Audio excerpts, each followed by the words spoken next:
بر صغیر بنگلہ دیش، پاکستان، ہندوستان کا مجموعہ، یہاں اہل حق علماء دیوبند تھے۔ جب انہوں نے کفر و شرک اور بدعت کے خلاف کام کیا تو ان پر بھی الزام ایسے لگے جیسے انبیاء علیہ السلام پر لگے تھے۔ ان پر الزامات کئی لگے، ان میں کچھ الزام وہ تھے جو مسلک بریلوی کے امام مولانا احمد رضا خان یہ حج کرنے کے لیے مکہ گئے اور وہاں انہوں نے علماء دیوبند کی کچھ عبارات پیش کی۔ 1906 میں یہ حج کے لیے گئے تھے، 1906، 1323 ہجری۔ انہوں نے 4 الزام علماء دیوبند پر لگائے۔ پہلا الزام یہ تھا کہ مفتی رشید احمد گنگوئی رحمۃ اللہ علیہ نے فتاوی رشیدیہ میں لکھا ہے کہ اللہ تعالیٰ جھوٹ بولتے ہیں، الیاذ باللہ۔ مولانا قاسم نانوتوی رحمۃ اللہ علیہ نے تحذیر الناس میں لکھا ہے کہ رسول اللہ صلی اللہ علیہ وسلم کے بعد نبی آ سکتا ہے، وہ ختم نبوت زمانی کے منکر ہیں۔ حضرت مولانا خلیل احمد سہارنپوری رحمۃ اللہ علیہ نے براہین قاطعہ میں لکھا ہے کہ ابلیس کا علم رسول اللہ صلی اللہ علیہ وسلم سے زیادہ ہے۔ حضرت حکیم الامت مولانا اشرف علی تھانوی نے حفظ الایمان کے اندر لکھا ہے کہ رسول اللہ صلی اللہ علیہ وسلم کا علم زید، عمر، بکر، حتیٰ کہ مجنون، پاگل، حتیٰ کہ صبی بچہ، حتیٰ کہ جانور کے علم کے برابر ہے، الیاذ باللہ۔ مکہ اور مدینہ کے علماء نے فرمایا کہ ہم تو اردو نہیں جانتے، آپ نے اردو کا ترجمہ عربی میں کر کے دیا ہے۔ اگر ان حضرات کے یہی عقائد ہیں جو آپ نے لکھے ہیں تو یہ پھر دائرہ اسلام سے خارج ہے۔ احمد رضا خان صاحب نے یہ باتیں غلط پیش کی، ان سے پھر فتویٰ لے لیا، اس کا نام رکھا حسام الحرمین علی منحر الکفر والمین۔ مین کہتے ہیں فسق کو، کفر کہتے ہیں کفر کو، منحر کہتے ہیں گردن کو، حرمین حرم کی تثنیہ ہے مکہ اور مدینہ، حسام کہتے ہیں تلوار کو، حرمین کی تلوار فسق اور کفر کی گردن پر۔ یہ کتاب چھپ گئی۔ اب ہوا یہ کہ اس طرح خفیہ طریقے سے کام کیا گیا کہ مدینہ منورہ میں رہنے والے شیخ الاسلام حضرت مولانا حسین احمد مدنی رحمۃ اللہ علیہ کو بھی پتہ نہیں چلا۔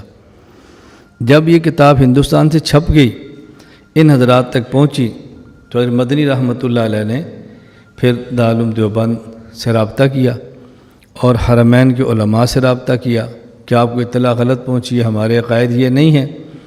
تو حرمین کے علماء نے 26 سوالات مرتب کر کے حضرت مدنی کو دیے۔ حضرت نے 26 سوالات دارالعلوم دیوبند بھجوائے۔ ان حضرات نے متفقہ طور پر مولانا خلیل احمد سہارنپور رحمۃ اللہ علیہ کو منتخب فرمایا۔ انہوں نے 26 سوالات کے جواب دیے اور ان 26 سوالات کے جو جواب ہیں اس کا نام ہے المحند علی المفند۔ محند کہتے ہیں، مفند کہتے ہیں باطل کو، محند کہتے ہیں ہندی تلوار کو، کہ باطل پر ہندی تلوار چلی ہے۔ یہ انہوں نے جواب لکھا۔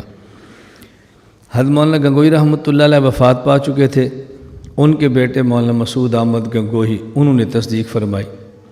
مولانا نانوتوی وفات پا چکے تھے، ان کے بیٹے مولانا محمد احمد انہوں نے تصدیق فرمائی۔ حکیم الامت حضرت تھانوی رحمہ اللہ زندہ تھے، انہوں نے تصدیق خود فرمائی۔ حضرت مولانا خلیل احمد سہارنپوری کتاب لکھنے والے ہیں، اب تصدیق کی ضرورت ہی نہیں ہے۔ ان کے علاوہ شیخ الہند رحمہ اللہ کی تصدیق موجود ہے، حضرت رائے پور رحمہ اللہ کی تصدیق موجود ہے، اور اس وقت جو ہمارے بڑے بڑے دیوبند کے مشائخ تھے اس کے اوپر ان کی تصدیقات موجود ہیں جو ان نے دستخط فرمائے تھے۔ یا آپ اس کو دیکھ لیں گے کہ ہمارے کتنے حضرات ہیں جن کے اوپر دستخط موجود ہیں۔ ہمارے دیوبند کے حضرات ان سب نے اس کی تصدیق فرمائی ہے۔ اب یہ جو کتاب المحند علی المفند ہے، یوں سمجھیں کہ اب یہ عام کتاب نہیں ہے بلکہ علماء دیوبند کی متفقہ دستاویز ہے۔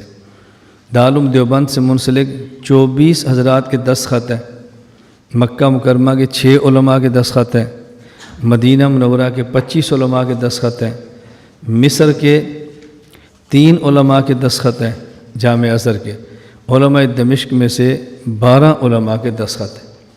اب اتنی تصدیق کے ساتھ یہ کتاب چھپی، المحند علی المفند اس کتاب کا نام ہے۔ اب یہ کتاب مارکیٹ کے اندر آ گئی ہے۔